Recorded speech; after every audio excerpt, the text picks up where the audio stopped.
Hello friends, welcome back to the many video guys and my YouTube channel guys. Today friends we are going to talk about guys Infinix phone setting guys, and today video title guys ultra power saving guys. How can we on and how can we use it? Friends, you want to own guys your Infinix phone ultra power saving, so how can we on and how can we use it? Today friends I will show you, I will tell you guys.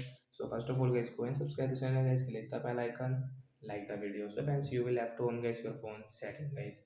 After on phone setting guys, we will scroll down and guys, we will tap on guys our phone this battery setting. I will tap on this phone battery setting and power setting is tap here. As you can see, the phone power saving is ultra power saving. We will tap here. So as you, we will have to give permission here, guys. Tap here to enable it.